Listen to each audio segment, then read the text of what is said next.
Hello everyone. Bonjour à tous.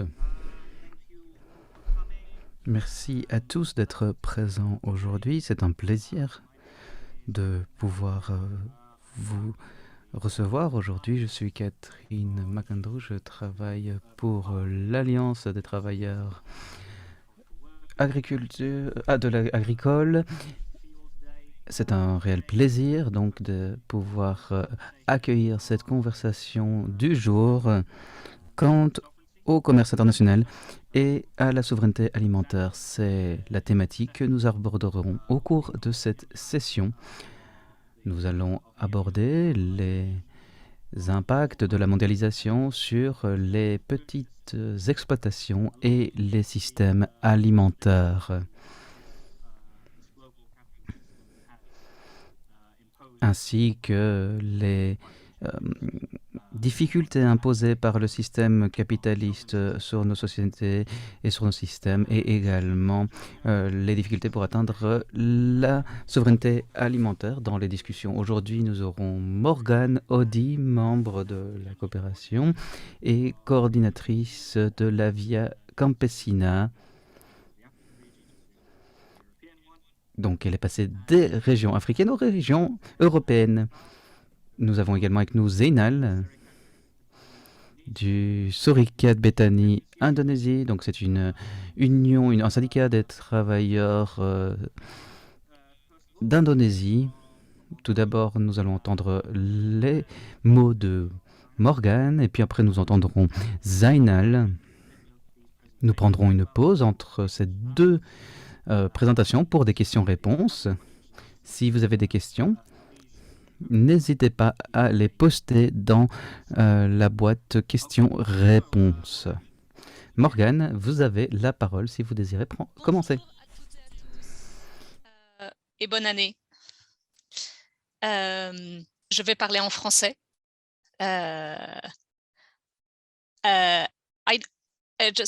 Catherine, because you did not explain about Vous n'avez pas expliqué la fonction traduction. Oui, bien sûr. Cette session sera traduite du français, de l'indonésien et dans les deux sens. Donc n'hésitez pas à sélectionner votre langue, le français, l'indonésien ou l'anglais, en bas à droite de votre écran, un globe terrestre sur lequel vous pouvez cliquer. Merci de me l'avoir rappelé, Morgane. Merci. Donc bonjour à toutes et à tous et bonne année. Je m'appelle Morgane Audi. Je suis paysanne en France, en Bretagne. Et je suis donc la coordinatrice générale de la Via Campesina depuis maintenant très peu de temps.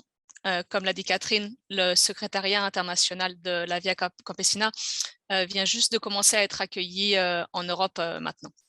Voilà, c'est un grand challenge pour nous et aussi un grand honneur. Je vais donc faire une présentation en 3 parties.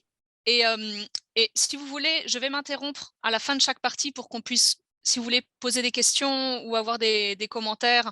Voilà. Il y aura plutôt une partie plutôt historique sur les accords de Marrakech du GATT, la création de l'OMC et, on va dire, la construction du dogme du libre-échange. Une deuxième partie sur comment les mouvements paysans ont riposté face à ça, et notamment sur la construction de la souveraineté alimentaire. Et une troisième partie sur plus là où on en est maintenant, quels sont les défis aujourd'hui. Voilà. Alors pour commencer, il est vraiment assez essentiel de comprendre que la question du commerce international a été centrale dans la création de la Via Campesina. Entre 1986 et 1994, il y a eu le cycle de l'Uruguay qui a eu pour conséquence de transformer en profondeur les règles du commerce international avec l'accord de Marrakech et la création de l'OMC en 1995. Le GATT, c'est l'accord général sur les tarifs douaniers et le commerce. Il datait de 1947. Mais dans le cadre de cet accord, les produits agricoles étaient assez protégés des règles du libre-échange. Les pays, bien sûr, pouvaient commercer des produits agricoles, mais il n'existait pas de cadre normatif contraignant. Et donc, une grande partie du commerce agricole international se faisait via des accords produits, c'est-à-dire des accords de long terme entre les pays, et non pas via des entreprises privées ou, comme aujourd'hui, sur les marchés boursiers. Donc, les États étaient libres de soutenir leur agriculture, avec les points positifs et les points négatifs, parce qu'ils étaient aussi libres de subventionner les exportations agricoles. L'inclusion des produits agricoles dans les accords de Marrakech et de l'OMC a été modelée très profondément par les intérêts particuliers des grandes entreprises des États-Unis et de l'Union européenne. Moi, je vais parler plus précisément de l'impact de l'Union européenne, parce que c'est ce que je connais le mieux. Avant la création de l'OMC, la politique agricole commune de l'Union européenne, elle était basée sur une régulation très forte du marché agricole intérieur à l'Union européenne pour garantir des prix stables et rémunérateurs aux producteurs. Et en contrepartie de ça, des subventions aux exportations pour que les exportations agricoles européennes soient compétitives sur le marché mondial. C'est-à-dire qu'on avait à l'intérieur du marché européen des prix élevés, mais les produits européens étaient rendus compétitifs par des subventions aux exportations. Avec les négociations du cycle de l'Uruguay, l'Union européenne et les États-Unis veulent maintenir leur domination sur les marchés agricoles au niveau international, notamment face à des pays émergents, de grands pays agricoles, par exemple comme le Brésil. Et à cette époque-là, les subventions aux exportations étaient très largement critiquées, à très juste titre. Elles étaient considérées comme un instrument de dumping. Donc l'Union européenne et les États-Unis acceptent le principe d'une forte limitation des subventions aux exportations en contrepartie de l'ouverture des marchés agricoles et alimentaires des autres pays via la baisse généralisée des tarifs douaniers et des autres limitations commerciales sur les produits agricoles. Ça peut sembler bien, mais en fait, l'Union européenne et les États-Unis n'ont pas renoncé à soutenir leurs exportations agricoles. Ils vont seulement changer d'outil. Les subventions aux exportations vont être remplacées par des paiements directs aux agriculteurs européens. Ces paiements, les subventions de la PAC, vont accompagner une baisse massive des prix agricoles payés aux agriculteurs européens, bien en dessous des coûts réels de production. Et c'est ainsi que les produits agricoles européens et américains peuvent rester compétitifs sur les marchés mondiaux. Donc, auparavant, on avait des prix intérieurs élevés et des subventions aux exportations pour faire baisser les prix. Et avec la réforme de l'OMC soumise aux intérêts américains et européens, les prix intérieurs vont baisser pour maintenir une compétitivité artificielle au niveau international. Alors que les accords du GATT de 1947 privilégiaient les droits de douane, l'accord de l'OMC, l'accord de Marrakech, favorise de fait les aides directes qui sont autorisées dans les boîtes vertes et bleues de l'OMC. Seules les subventions aux exportations, qui sont dans la boîte rouge de l'OMC, sont soumises à des réductions. Du point de vue des pays du Sud, cet accord, c'est une catastrophe.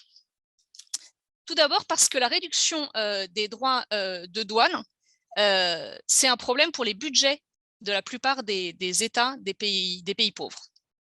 Parce que les droits de douane constituaient jusque-là une partie non négligeable des budgets publics de ces États. Donc la baisse des tarifs douaniers signifie moins d'argent pour les écoles, pour les hôpitaux, pour les infrastructures publiques de ces pays.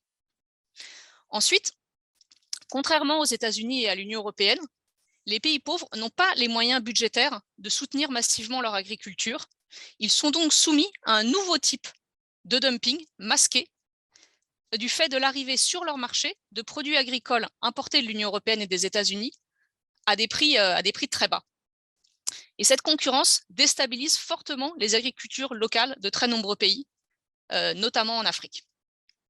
Donc cette nouvelle politique commerciale donne l'avantage aux produits agricoles importés sur les produits agricoles produits localement. Et ce qu'il faut comprendre, c'est que cette nouvelle stratégie est aussi une catastrophe pour la très grande majorité des petits paysans dans l'Union européenne et aux États-Unis. C'est peut-être un peu plus difficile à comprendre et c'est pourquoi je vais tenter de bien vous l'expliquer. Et je vais prendre un exemple que je connais bien, qui est celui du lait de vache, parce que j'ai grandi moi-même sur une ferme laitière et dans les années 80, mon père avait une ferme laitière. Donc la régulation des marchés au niveau de l'Union européenne, cela signifiait une politique de quotas, une politique de limitation de la production. Cette politique avait beaucoup de défauts, mais elle limitait strictement la production de lait. Chaque ferme avait le droit de produire une certaine quantité de lait, et si un paysan produisait trop, il avait des amendes, et s'il ne produisait pas assez comparé à son quota, il perdait ses droits à produire. Donc c'était aussi une sanction très importante.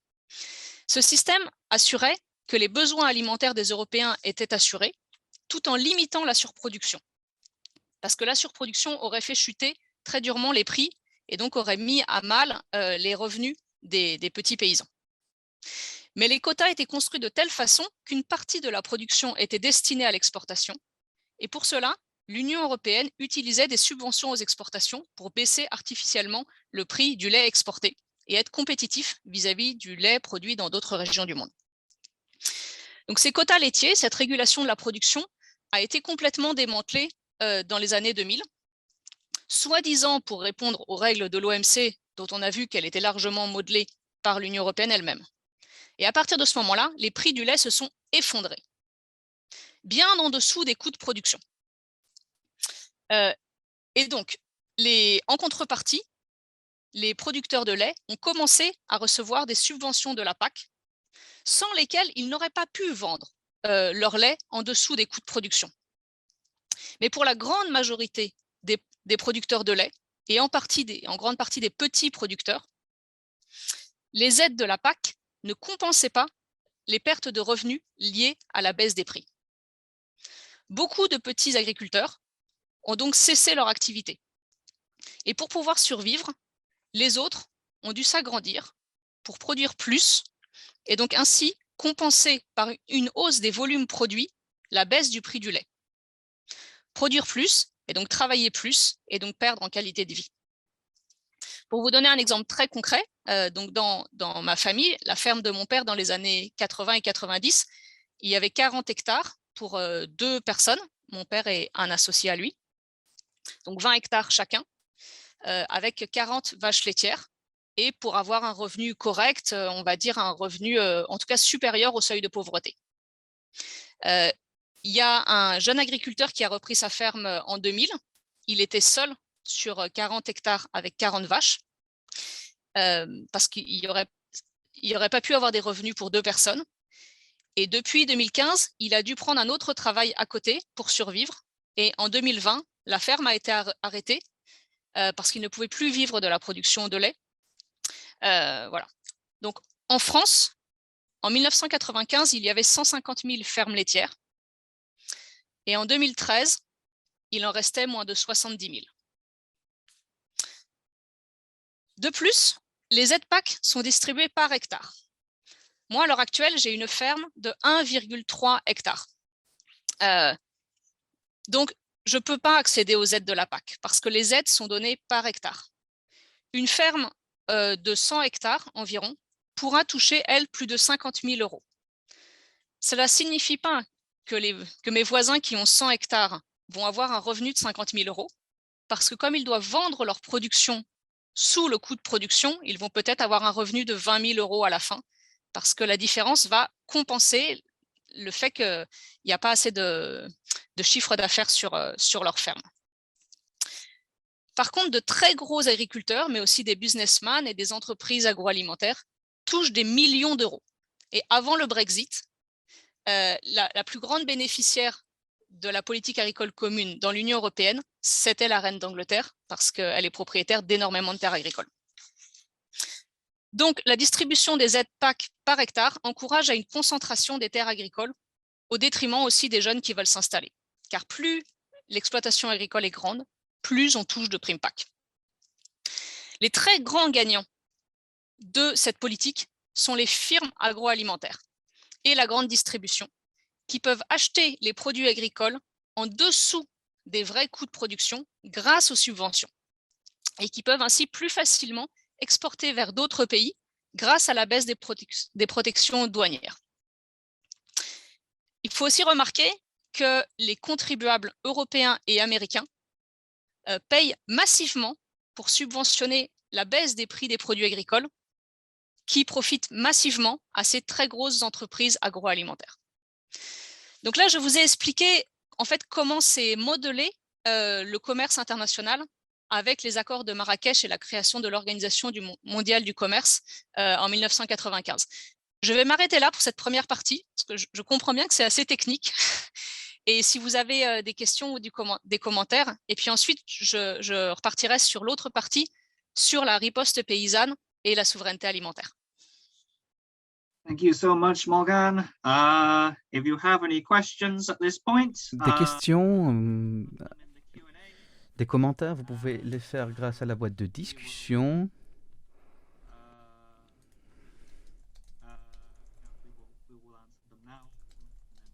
On y répondra maintenant ou après. If there are no questions now, Morgan, do you want to move on to the next bit? Ok. Si vous n'avez pas de questions, on peut peut-être continuer, Morgan. Attendez.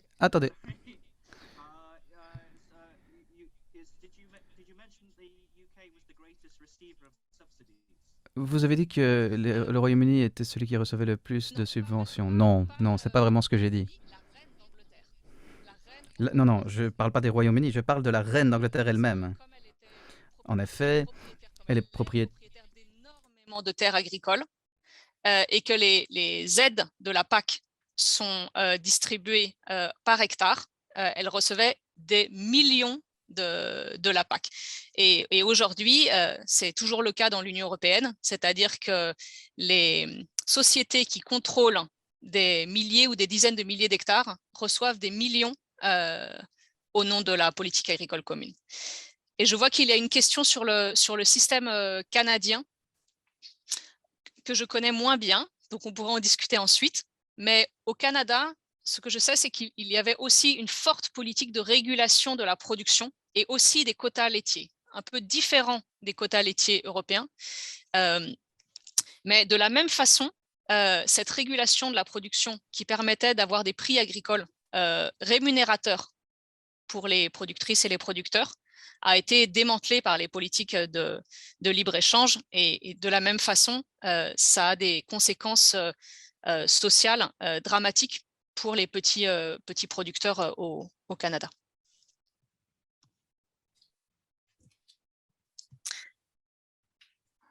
Donc si vous voulez, je peux poursuivre sur la riposte paysanne.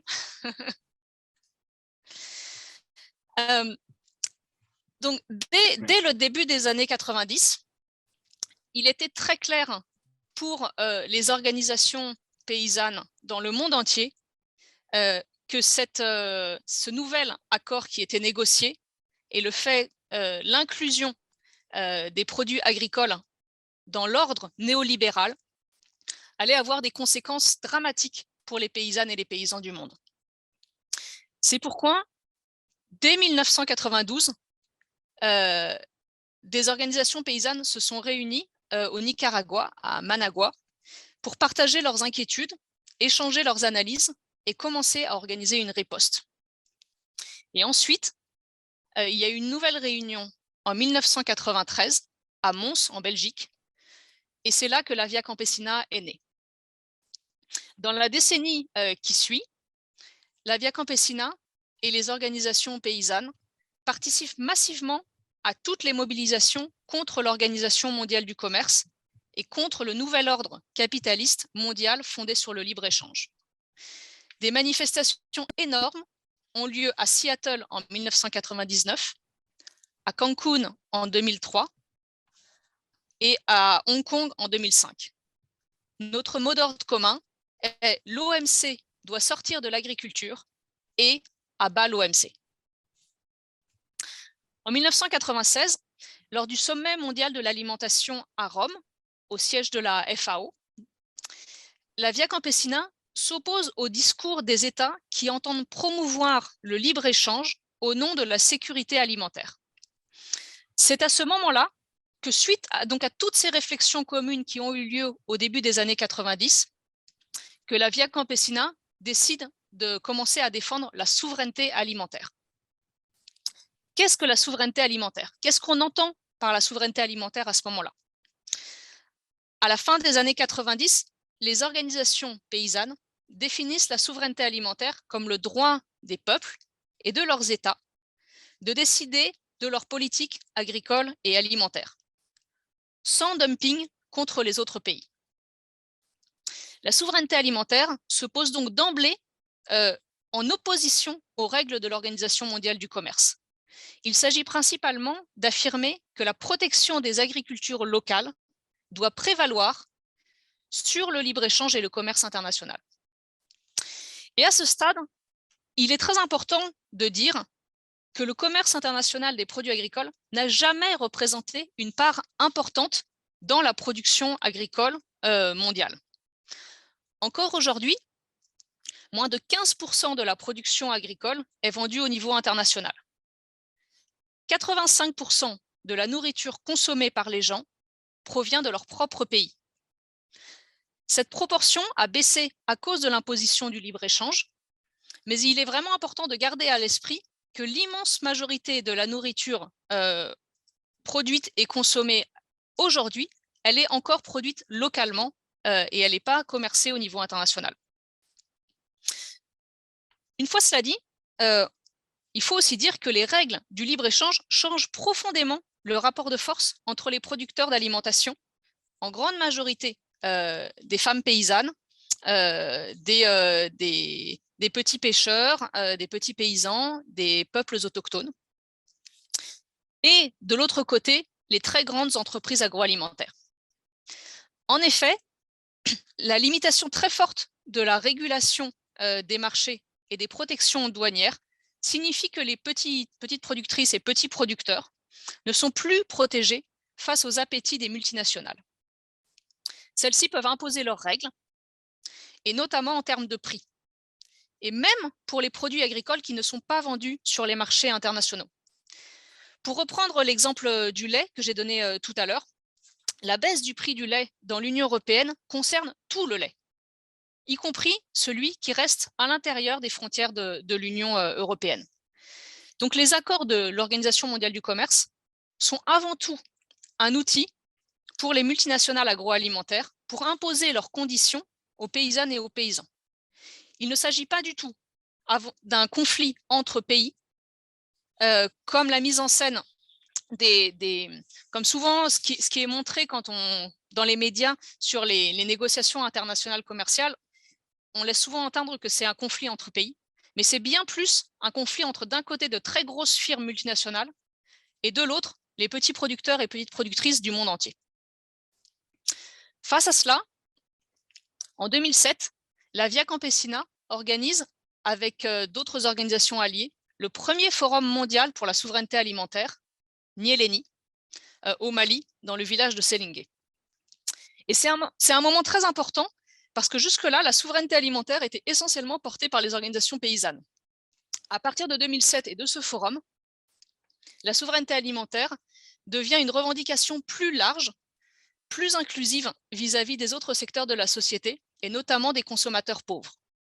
Et je vais vous lire la définition qui est donnée dans la déclaration de Nyéléni, la définition de la souveraineté alimentaire, parce que je pense que c'est important. La souveraineté alimentaire est le droit des peuples à une alimentation saine, dans le respect des cultures produites à l'aide de méthodes durables et respectueuses de l'environnement, ainsi que leur droit à définir leur propre système alimentaire et agricole. Elle place les producteurs, distributeurs et consommateurs des aliments au cœur des systèmes et politiques alimentaires, en lieu et place des exigences du marché et des transnationales. Elle défend les intérêts et l'intégration de la prochaine génération. Elle représente une stratégie de résistance et de démantèlement du commerce entrepreneurial et du régime alimentaire actuel. Elle donne des orientations pour que les systèmes alimentaires, agricoles, halieutiques et d'élevage soient définis par les producteurs locaux. La souveraineté alimentaire donne la priorité aux économies et aux marchés locaux et nationaux et fait primer une agriculture paysanne et familiale, une pêche traditionnelle, un élevage de pasteurs, ainsi qu'une production, distribution et consommation alimentaire basée sur la durabilité environnementale, sociale et économique.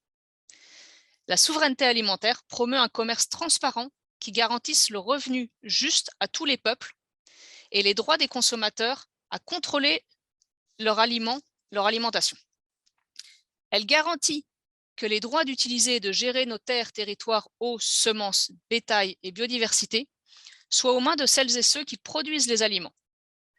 La souveraineté alimentaire implique de nouvelles relations sociales, sans oppression et inégalité entre les hommes et les femmes, les peuples, les groupes raciaux, les classes sociales et les générations. Donc la déclaration de Nyéléni marque une évolution importante dans la définition de la souveraineté alimentaire. Avant, il s'agissait surtout de défendre les conditions de vie des petits producteurs et productrices. Il est entériné avec la déclaration de Nyéléni que la souveraineté alimentaire concerne toute la société, puisqu'il s'agit d'une alimentation saine et culturellement choisie pour toutes et tous. Ensuite, alors que jusque-là, la souveraineté alimentaire concernait surtout la question du commerce des produits agricoles, l'analyse qui est faite, c'est que les règles néolibérales ont aussi des conséquences néfastes vraiment très dures en termes d'accès et de droits d'usage sur les terres, les semences, l'eau et les ressources génétiques. En effet, les multinationales qui façonnent les règles du commerce international de façon à pouvoir... les multinationales, elles façonnent les règles du commerce international de façon à pouvoir privatiser et ainsi s'approprier les territoires et les ressources. Et ainsi, les règles du libre-échange deviennent des armes pour s'emparer des ressources dont les paysannes et les paysans ont besoin pour produire et survivre. Et donc, les mouvements sociaux s'engagent via la souveraineté alimentaire à lutter contre cet accaparement. Et enfin, on voit dans cette déclaration l'émergence de la prise en compte de la crise environnementale. Et cette perspective est approfondie en 2015 lors d'un deuxième forum de Nyéléni consacré cette fois-ci à l'agroécologie. Donc là, voilà, je vous ai parlé de la riposte. Si vous avez des questions, je vais m'arrêter là et après j'aurai une dernière partie sur là où on en est à l'heure actuelle. Thank you so much, Morgan. Merci beaucoup, Morgane. Si vous avez des questions, vous pouvez les poser dans la fonctionnalité questions-réponses.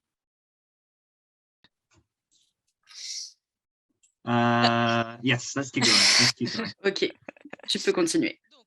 Aujourd'hui, où en sommes-nous? Depuis 2001, et en grande partie grâce à des mobilisations populaires exceptionnelles, l'Organisation mondiale du commerce est bloquée. Le cycle de Doha, qui avait été lancé en 2001 et qui devait durer 3 ans, il n'a toujours pas abouti. 20 ans plus tard, il est dans une impasse. Et la principale raison de ce blocage, c'est le conflit autour du commerce des produits agricoles. Parce que l'Union européenne et les États-Unis refusent de renoncer à leur subterfuge qui leur permet, via les subventions internes, de vendre des produits agricoles sous les coûts de production. Et dans ces conditions, les pays les plus pauvres refusent de baisser leurs tarifs douaniers. Ce qui est intéressant de voir, c'est qu'il y a eu un changement profond dans le contexte international. En 2006, la FAO, donc qui est l'Organisation des Nations Unies pour l'agriculture et l'alimentation, a déclaré que l'effondrement des négociations commerciales internationales du cycle de Doha était essentiellement dû à une tentative des pays riches, des corporations et des puissants lobbies d'accaparer des avantages sur les marchés agricoles. Et la FAO a regretté que les négociations se soient focalisées sur le commerce libre plutôt que sur le commerce équitable. La FAO dit aussi que le cycle de Doha était sans grand intérêt pour les pays les moins avancés, qui n'ont pratiquement rien obtenu lors des précédentes négociations sur l'agriculture. Et si la réduction des subventions et des droits de douane agricoles par les pays développés se fait dans l'intérêt des pays en développement, elle aurait dû être appliquée dans un cadre qui accroît le revenu des petits agriculteurs et améliore leur sécurité alimentaire. Donc même la FAO reconnaît que les règles de l'OMC sont négatives. Cependant, depuis, l'Organisation mondiale du commerce existe toujours. Sans nouveaux accords, certes, mais elle existe toujours. Il y avait une réunion prévue en novembre dernier à Genève, et même celle-ci a dû être annulée, faute d'un consensus minimal pour poursuivre les discussions. Donc c'est une bonne nouvelle, et la Via Campesina, nos mobilisations ont participé à ce blocage complet de l'Organisation mondiale du commerce. Cependant, il faut aussi reconnaître que c'est largement insuffisant. Premièrement, les règles de l'OMC, les règles issues de l'accord de Marrakech, s'appliquent toujours. Et leurs conséquences sont terribles pour les paysannes et les paysans du monde entier, comme nous l'avons vu précédemment. Et deuxièmement, des accords bilatéraux de libre-échange se sont développés comme une façon de contourner l'échec des négociations de l'OMC. Et là encore, ce sont principalement les États-Unis et l'Union européenne qui en sont à l'origine, car les États-Unis et l'Union européenne cherchent à ouvrir les marchés des autres pays pour les intérêts des entreprises multinationales.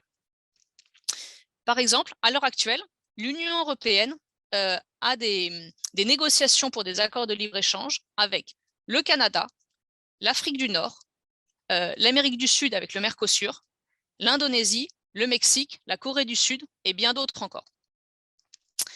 30% du commerce extérieur de l'Union européenne se fait avec des pays avec lesquels il existe un accord bilatéral de libre-échange. Pour le reste du commerce, c'est l'accord de l'OMC qui s'applique. Et donc pour les mouvements paysans, la lutte contre les accords bilatéraux est beaucoup plus difficile que face à l'OMC. Parce qu'il existe des dizaines d'accords différents qui sont négociés en même temps et de façon très opaque. On n'a pas accès en fait aux documents des négociations. Et donc face à ça, les mouvements paysans ont dû faire évoluer leur stratégie. Alors qu'on a été pendant longtemps dans une stratégie d'opposition à l'OMC, il a fallu développer une autre stratégie qui a été une stratégie de développer d'autres outils juridiques au niveau international pour pouvoir faire avancer les revendications des paysans. Ça a été notamment via tout le travail fait sur la déclaration des Nations Unies sur les droits paysans. Je vais laisser plus Zainal en parler de cette déclaration, mais en 2018, la déclaration de l'ONU sur les droits des paysans a été adoptée par l'ONU. Et c'est très important pour nous parce que ça reconnaît les droits paysans, les droits à la terre, les droits à la souveraineté alimentaire, les droits à un revenu digne pour les paysans et les paysannes du monde. Il y a eu un autre travail fait autour d'un traité contraignant sur les multinationales pour les obliger à respecter les droits humains. Cependant, sur ces négociations sur le traité, qui ont commencé en 2014, elles sont très difficiles parce que les grandes entreprises multinationales ont énormément de pouvoir et lors du dernier cycle de négociations qui a eu lieu l'automne dernier, elles ont réussi à faire en sorte d'affaiblir très fortement les règles qui étaient posées au début dans ce traité contraignant pour faire en sorte que ce soit juste finalement des règles volontaires et aussi pour faire en sorte que ce ne soit pas seulement les très grandes entreprises qui soient visées, mais finalement n'importe qui. Donc ça dilue complètement le sens de ce traité international contre les multinationales et fait qu'on bien sûr on n'a pas perdu tout espoir, mais c'est un processus très compliqué. Et cependant, on est à l'heure actuelle dans un contexte où la souveraineté alimentaire, l'application de la souveraineté alimentaire au niveau international est plus urgent que jamais. Avec la pandémie de Covid-19, on s'est bien rendu compte que le commerce international,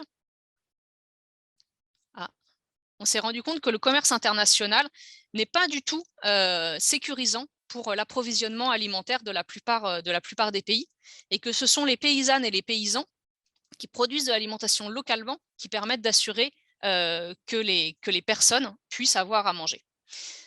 Et cela est encore plus vrai dans le contexte de crise écologique, et notamment d'une crise climatique encore plus forte. On a besoin de maintenir de la production agricole et alimentaire sur tous les territoires de la planète pour être sûr que les gens aient accès à une alimentation sûre et de bonne qualité.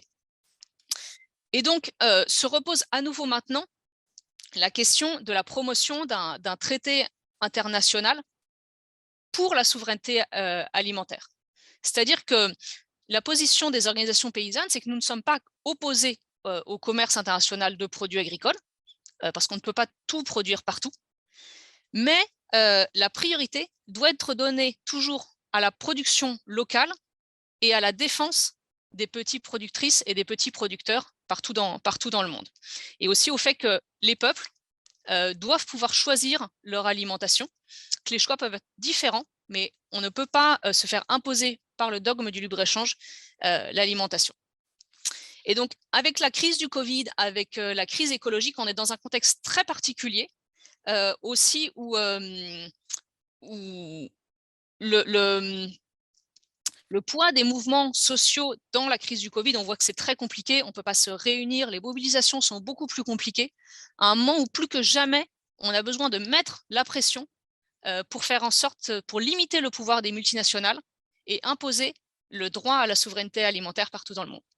Voilà, j'en ai fini avec ma présentation. Désolée parce que c'était trop long, mais seulement j'espère que ça vous aura été utile. Great, thank you so much, Morgan. Merci beaucoup, Morgan. C'était vraiment très intéressant. Nous avons quelques questions sur cette présentation. Je vais essayer de les résumer. Nous avons une question de Daniel Coz concernant les conflits entre organisations. D'abord, quand est-ce que les peuples autochtones se sont joints en mouvement et comment le mouvement s'est débrouillé pour gérer les conflits entre paysans et communautés autochtones?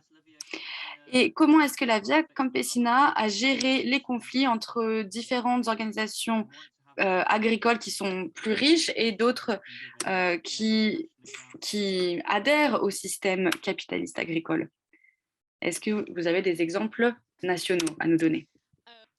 Alors, par rapport au conflit avec les organisations qui représentent les peuples autochtones, je n'ai pas connaissance de conflits, à part des conflits très spécifiques territoriaux, mais au niveau des questions commerciales, les organisations de peuples autochtones ont participé par exemple très fortement dans le forum de Nieleni en 2007, et donc il y a un partage très, très clair des positions entre les mouvements sociaux, entre les mouvements paysans et les mouvements de défense des peuples autochtones autour de la vision de la souveraineté alimentaire.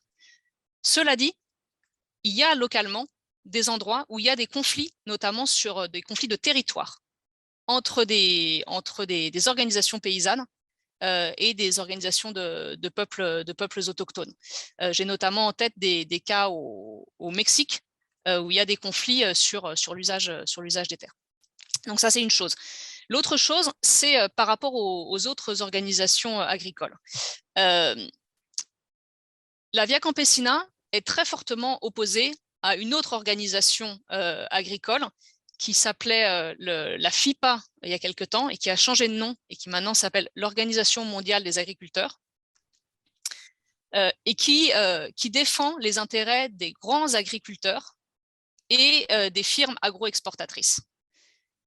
Et donc, avec l'OMA, il y a une forte opposition entre la Via Campesina et l'OMA, qui est l'opposition entre les petits producteurs qui ont besoin de défendre une production locale et des prix agricoles qui couvrent les coûts de production. Ça, c'est la Via Campesina.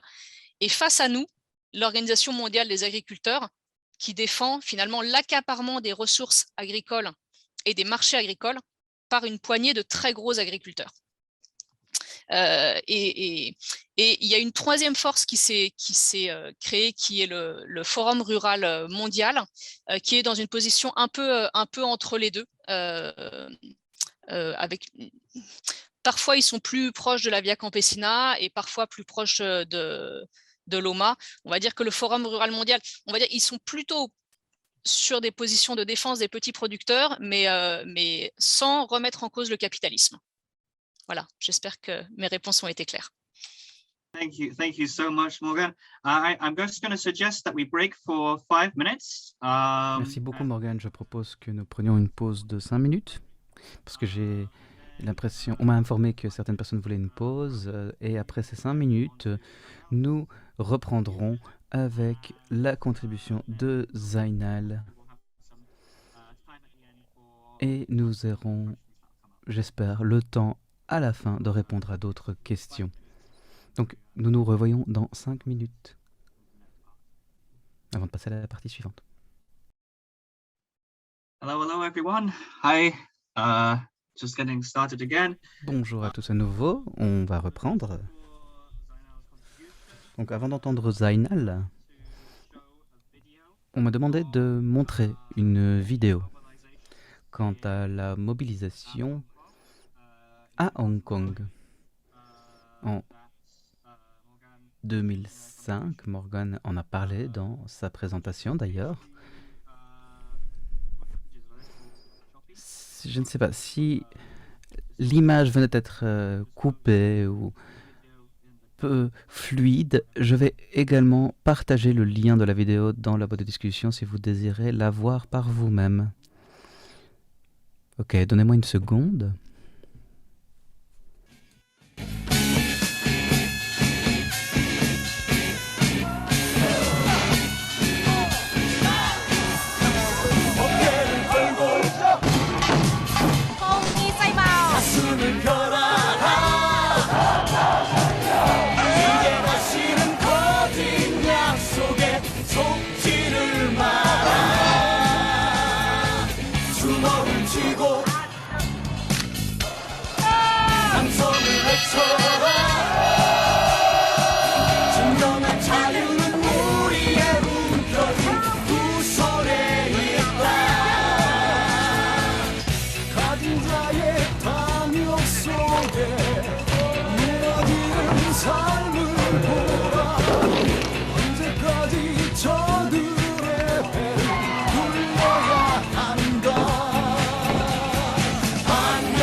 점점 더 멀어지고 있는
Okay, that was great. Super. Zainal, do you want Zainal, vous voulez peut-être commencer votre présentation maintenant? Oui. Voilà, j'aimerais partager mon écran. Alors, je vais vous parler de notre combat contre l'Organisation mondiale du travail. Cette vidéo nous montre que la lutte n'est pas qu'une lutte d'agriculteurs, mais d'autres parties également, les travailleurs,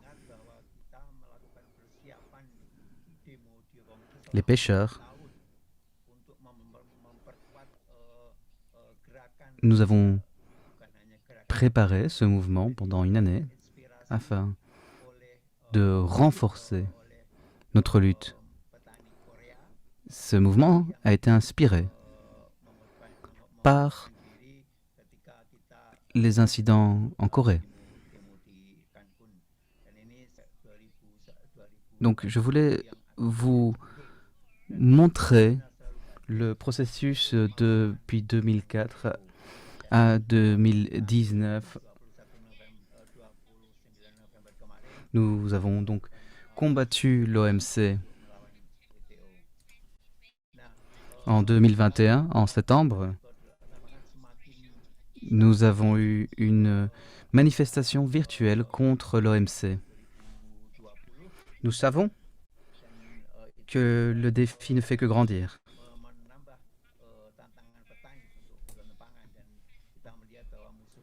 En particulier après la pandémie.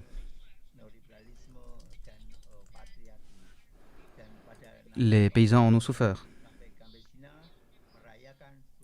Le patriarchisme, le néolibéralisme sont certaines des sources de ce problème.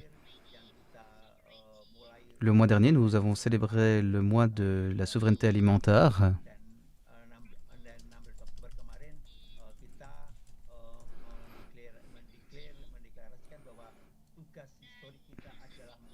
Nous avons également déclaré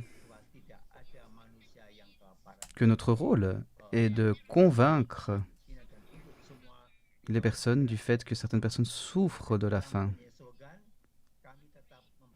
Nous devons collaborer. Notre slogan est celui-ci. Nous voulons produire de l'alimentation pour les personnes qui en ont besoin. Et nous ne voulons plus que les grandes entreprises dominent les systèmes alimentaires. Et nous voulons produire l'alimentation au moyen de l'agroécologie. Deuxièmement, nous aimerions renforcer le mouvement. Nous l'avons construit. Non seulement grâce aux paysans, mais également auprès des étudiants, des travailleurs, des peuples autochtones.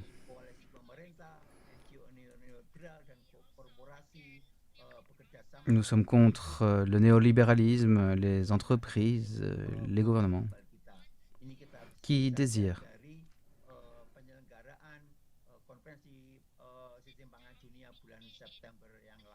dominer le système alimentaire.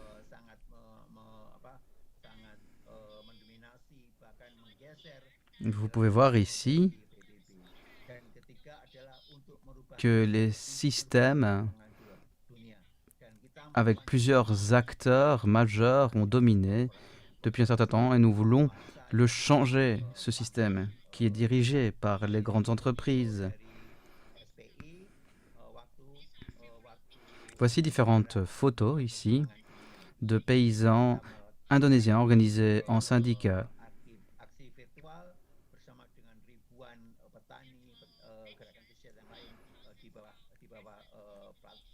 Et durant notre action virtuelle, nous avons eu des milliers de personnes présentes en Indonésie. Nous avons également coopéré avec la KSM afin d'effectuer un travail de campagne, de militantisme en Indonésie.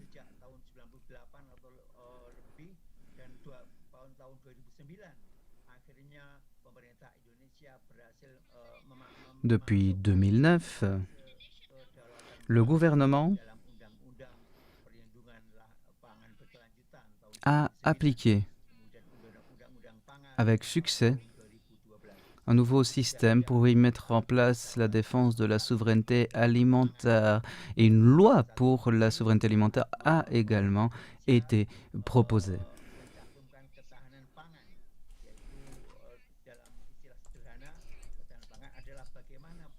Le gouvernement indonésien a donc mentionné ceci dans la loi, la souveraineté alimentaire, et l'a défini en tant que pouvoir mettre de l'alimentation sur la table des personnes.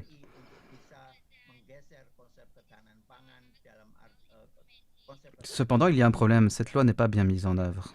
Il y a toujours beaucoup de choses à faire.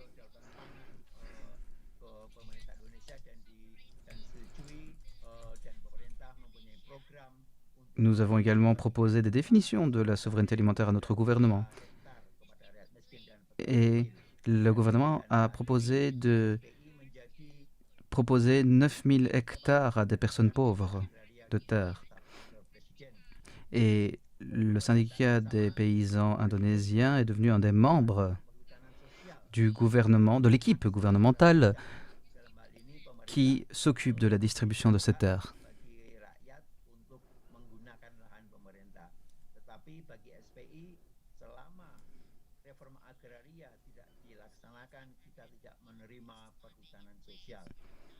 Avec cette réforme agraire qui n'est pas vraiment mise en place, donc ici vous pouvez voir les images de la SPI où nous essayons de demander au président de venir discuter avec nous pour résoudre ces difficultés agricoles. Voici ici certains de nos ennemis. On voit les grandes entreprises qui veulent marginaliser les paysans, les petits agriculteurs, et nous sommes bloqués dans la pauvreté et dans le manque d'alimentation. Et donc il y a ce conflit agraire, comme nous l'appelons. Il y a plusieurs personnes qui nous attaquent. Tout d'abord,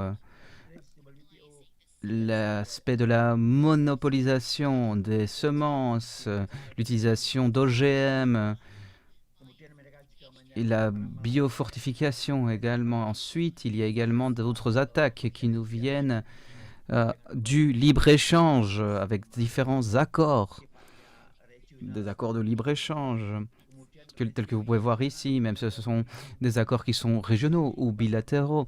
Ensuite, il y a les régimes proposés par la Banque mondiale, par la Banque de développement asiatique également, et d'autres banques internationales.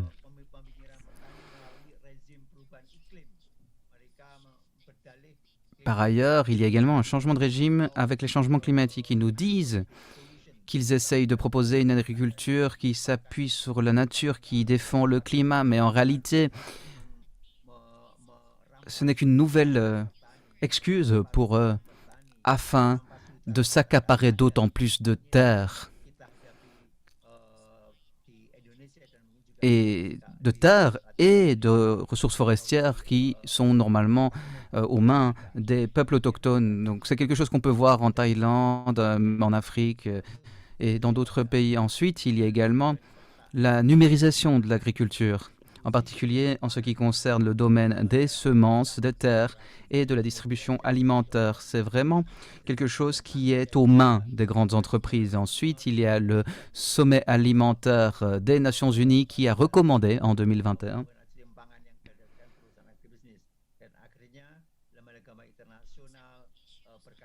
qui a effectué plutôt différentes recommandations quant à l'alimentation. Il y a également eu un travail de promotion afin d'imposer des idées néolibérales. Ceci nous vient du FMI, du G20, du G8, de l'OCDE. Donc ce sont vraiment les défis et les ennemis de nos mouvements paysans. Voici la situation. Vous pouvez voir l'index actuel du contrôle des terres.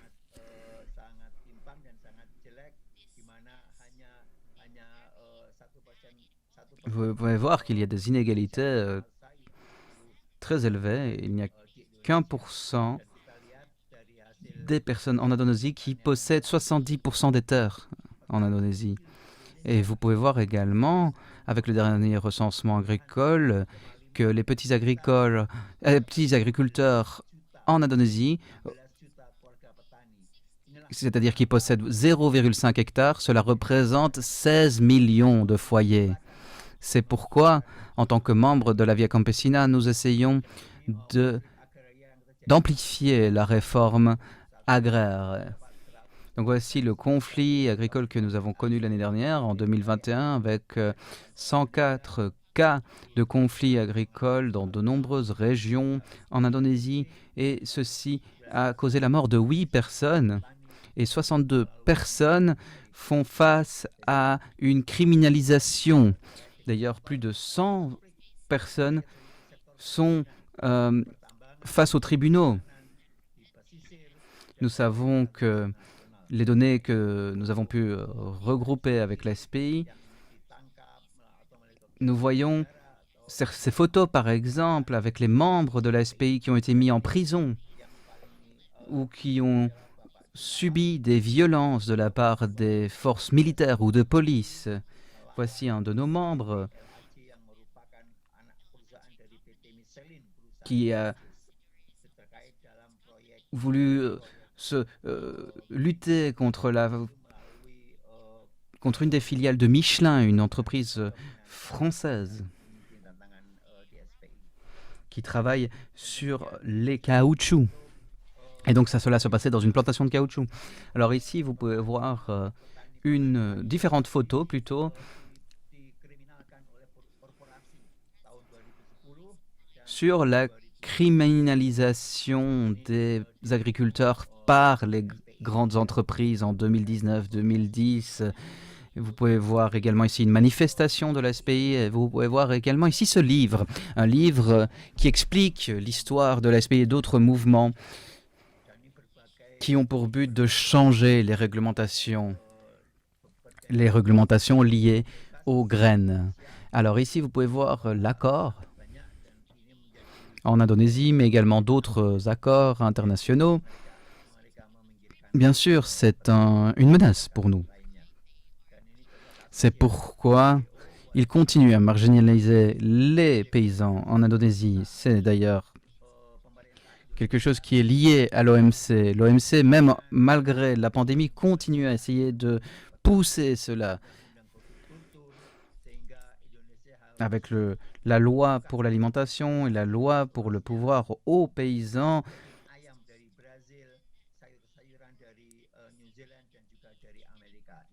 ils nous ont demandé, par exemple, d'ouvrir nos portes à l'importation de volailles depuis le Brésil et de légumes des Amériques.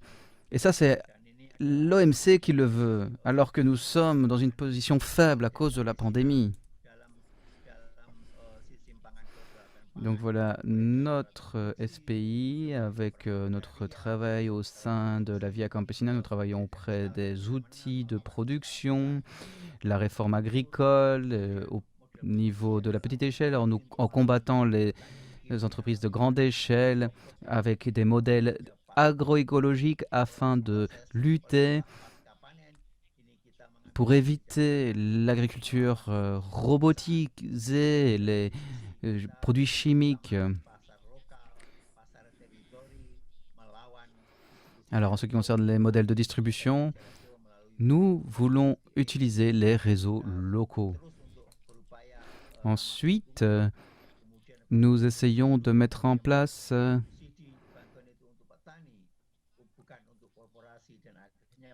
des efforts pour améliorer le mécanisme respectueux de l'environnement, avec des soutiens financiers, des coopératives et les États également. L'État doit nous aider, soutenir les fermiers, les agriculteurs. Et maintenant que nous avons la Déclaration des Nations Unies pour les droits des paysans et les personnes du domaine agricole, ce sont des choses qui peuvent nous aider. Et donc voici les différentes étapes afin d'obtenir une transformation vraiment pour changer la définition des systèmes alimentaires, afin de mettre en avant l'agriculture durable.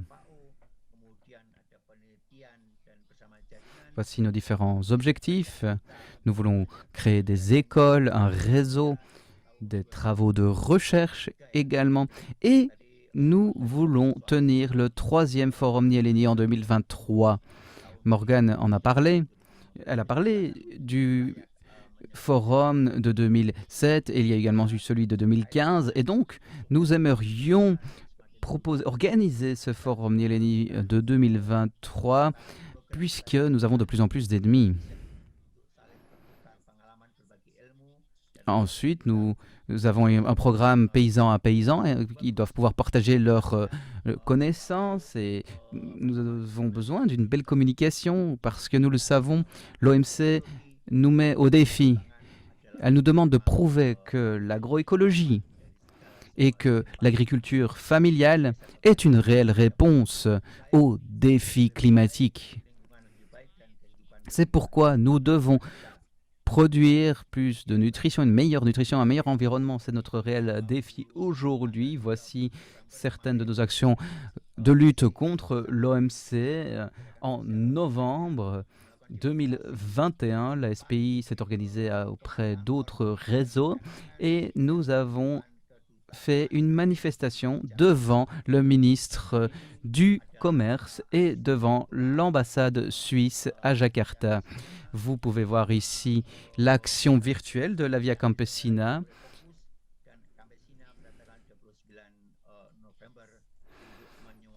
Avec une concentration sur le sud mondial. Et donc on essaye d'avoir une lutte qui se concentre vraiment sur l'OMC et d'autres accords de libre-échange. Vous pouvez voir également ici notre action RECEP pour défendre, pour lutter contre la mise en œuvre de ce traité de l'Asie-Pacifique. Il y a également l'ASPI aux côtés d'autres mouvements qui proposent une révision de la loi de création des emplois qui est vraiment une très mauvaise loi qui a été proposée par le gouvernement en 2020. Pourquoi ?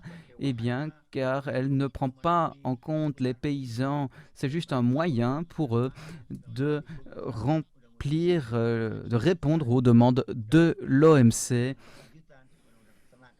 La loi alimentaire, la loi de la protection, la loi culturelle et la loi quant au pouvoir des paysans.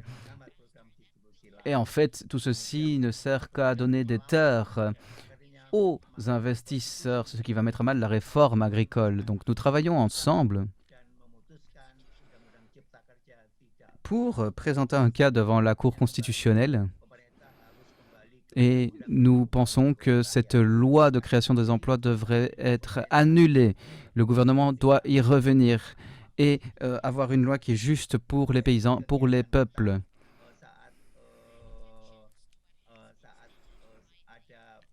Le gouvernement vraiment n'a pas écouté ce qui a été déclaré par la Cour suprême. Alors ici, c'était le webinaire quant à la justice climatique en Indonésie et sur la crise climatique. Et nous avons invité nos collègues des alliances des travailleurs de la Terre afin qu'ils nous proposent un rapport quant à ce qui s'est déroulé à Glasgow lors de la COP26. Voici les actions de solidarité de l'SPI durant la Covid. Nous avons acheté les productions des paysans, des agriculteurs, parce que nous savions qu'il y avait des restrictions et des fermetures de marchés locaux. Et donc, ils ne pouvaient vendre leurs produits de la sorte. SPI a acheté les produits aux membres du réseau et même les produits qui venaient de pêcheurs, par exemple. Et nous avons donné ces produits aux familles des travailleurs qui ont perdu leur emploi à cause de la crise. Donc ça, c'est les défis de la SPI, créer un lieu, une région qui aura vraiment atteint la souveraineté alimentaire. Parce que comme nous le savons, aujourd'hui, elle est aux mains des grandes entreprises.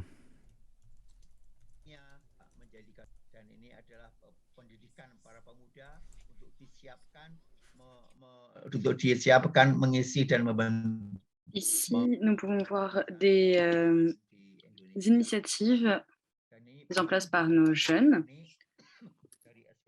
pour apprendre comment établir une souveraineté en Indonésie. Ensuite, il y a eu une cérémonie aussi. Et enfin, dernière diapositive, je cite Nehru. Tout peut attendre sauf l'agriculture. Et M. Sukarno a répondu que sans nourriture, il n'y a que la mort. Et puis enfin, citation d'un professeur de droit,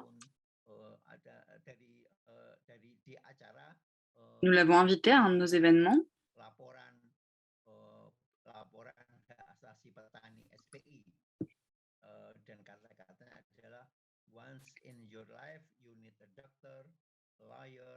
Il a dit que on a toujours besoin dans sa vie d'un docteur, d'un avocat, d'un policier et d'un prêtre. Mais tous les jours, 3 fois par jour, on a besoin d'un agriculteur.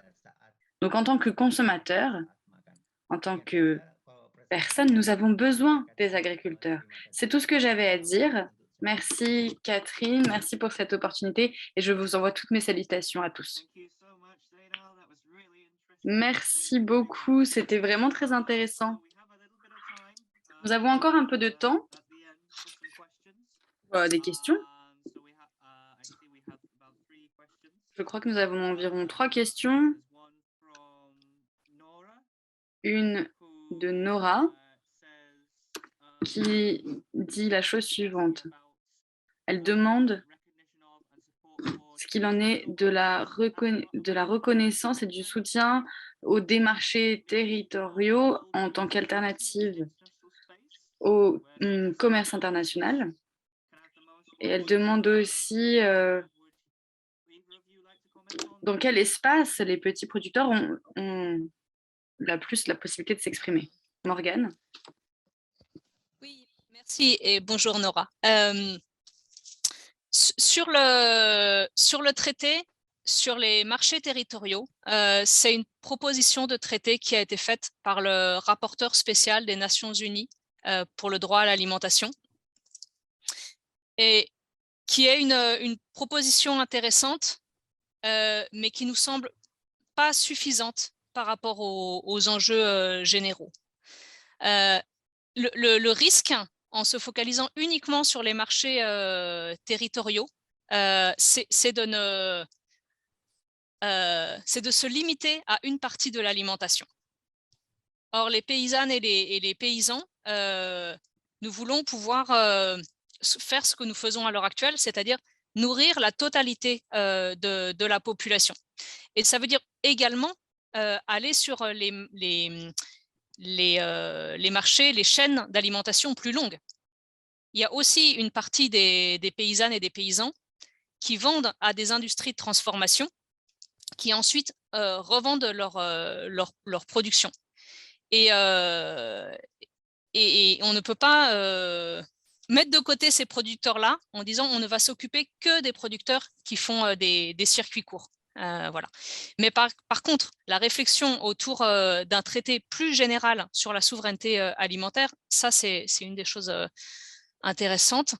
Et sur la Via Campesina défend le multilatéralisme contre les tentatives de faire du multi-acteurisme, c'est-à-dire que les entreprises prennent le contrôle et le droit d'être autour de la table au même titre que les États dans les négociations internationales.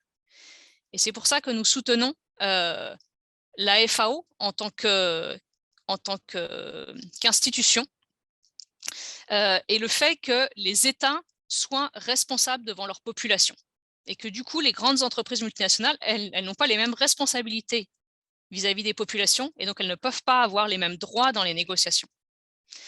Et c'est aussi pour ça qu'on s'est beaucoup opposé au sommet sur les systèmes alimentaires qui a eu lieu en septembre dernier.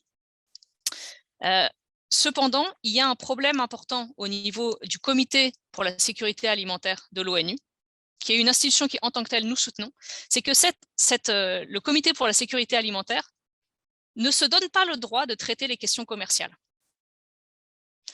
Et donc, on s'interdit de traiter d'une des questions qui est essentielle pour la survie des paysannes et des paysans du monde. Si on ne traite pas des questions commerciales, on ne peut pas traiter la question des revenus des paysannes et des paysans. Et du coup, c'est pour ça qu'on a un grave problème. Et c'est pour ça que soit nous, on serait d'accord, il faut réintégrer les questions commerciales au niveau du CSA, du Comité pour la sécurité alimentaire, soit il faut créer une autre institution qui ne soit pas l'OMC, parce que l'OMC est sous le contrôle des très grandes entreprises.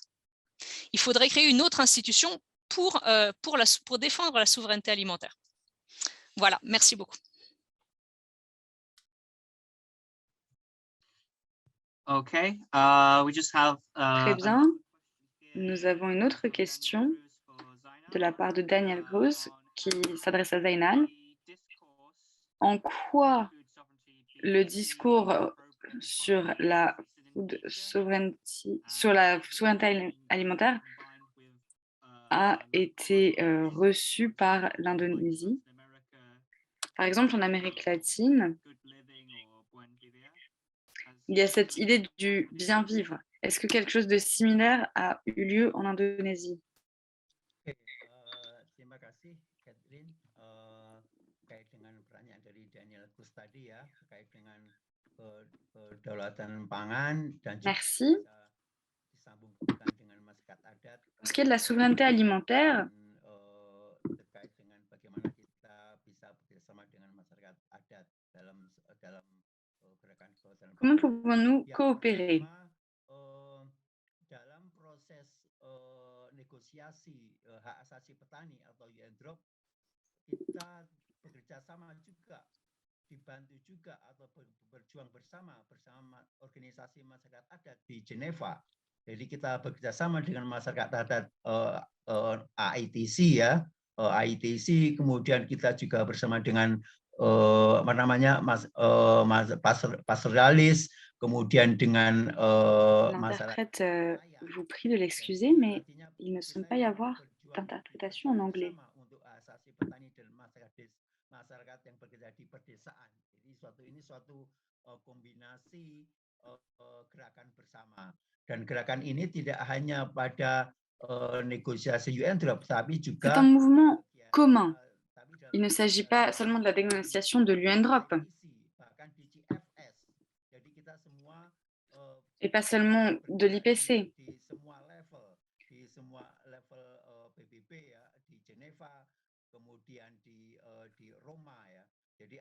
À tous les niveaux, au niveau de l'ONU, à Rome, à Genève, nous agissons. Il n'y a pas une seule organisation qui agit. C'est un mouvement commun, pas seulement de la Via Campesina. En Indonésie, nous nous battons au niveau le plus populaire pour la souveraineté alimentaire. En 2011, nous avons préparé une pétition sur la souveraineté alimentaire qui a été signée par toutes les communautés.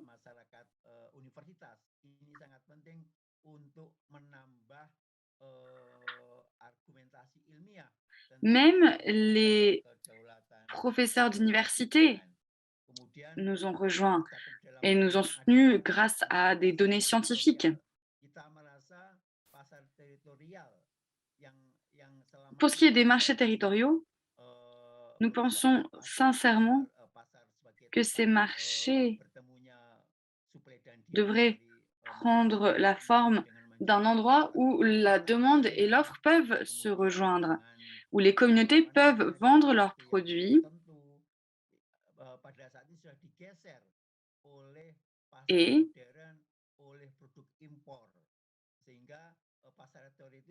maintenant nous avons un marché moderne en place.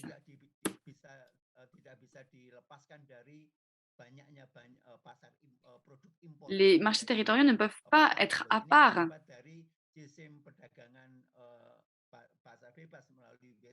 Le problème vient du système des accords de libre-échange et de l'OMC. Nous voulons de bons marchés territoriaux.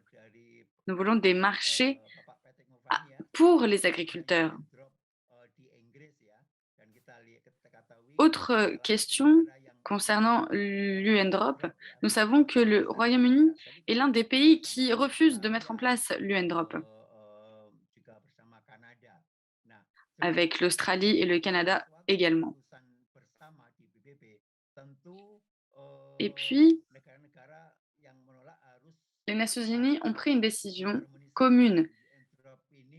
Les pays qui refusent de mettre en place cette déclaration vont donc à l'encontre des Nations Unies. Et il se passe la même chose en Indonésie. Nous exigeons du gouvernement une harmonisation de toutes les réglementations pour respecter l'UNDROP. Mais ça n'a pas encore été fait. Pour l'instant, la déclaration UNDROP n'est pas mise en application. Mais c'est la responsabilité de l'État de s'en charger. Un article de la déclaration dit que cette déclaration ne va pas à l'encontre d'autres déclarations concernant par exemple les communautés autochtones. Donc en fait, cette déclaration vient compléter d'autres déclarations. J'espère avoir répondu à votre question. C'est tout ce que j'avais à dire. Merci Catherine. Merci Zainal. Je pense que nous avons encore le temps pour une autre question avant de terminer. C'est une question de Nourish Scotland qui demande comment est-ce que les communautés de pêcheurs et côtières sont représentées au sein du mouvement de souveraineté alimentaire et qui souhaite savoir aussi s'ils ont apporté des inquiétudes au mouvement. Les mouvements paysans participent fortement dans le mouvement pour la souveraineté alimentaire parce qu'en tant que petits producteurs et petites productrices, ils sont aussi très, très concernés. Et donc, il y a l'Organisation mondiale des petits pêcheurs. Il y a 2 forums, en fait, au niveau des pêcheurs qui participent tous les deux à la plateforme internationale de planification pour la souveraineté alimentaire. Il y avait aussi une question sur le CIP ou IPC dans le chat. Et donc, effectivement, le CIP, c'est l'organe de coordination de tous les mouvements sociaux au niveau mondial qui se battent pour la souveraineté alimentaire.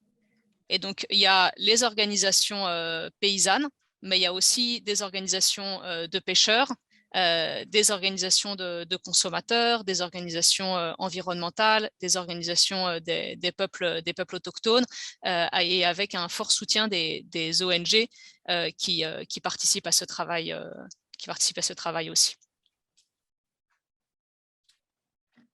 OK, great. D'accord. Merci beaucoup. Nous devons donc terminer cette séance d'ici quelques minutes. Elle termine à midi, heure britannique. Je pense qu'il est maintenant temps donc de conclure. Je voudrais donc remercier Morgan et Zainal pour leur présentation extrêmement intéressante et enrichissante. Merci beaucoup. Et puis merci à notre public aussi. Merci à ceux qui nous ont posé des questions. Merci pour votre contribution à ce débat et nous nous reverrons dans une autre séance, je l'espère. Merci à tous, au revoir. Et merci à nos interprètes aussi. Merci beaucoup. Au revoir.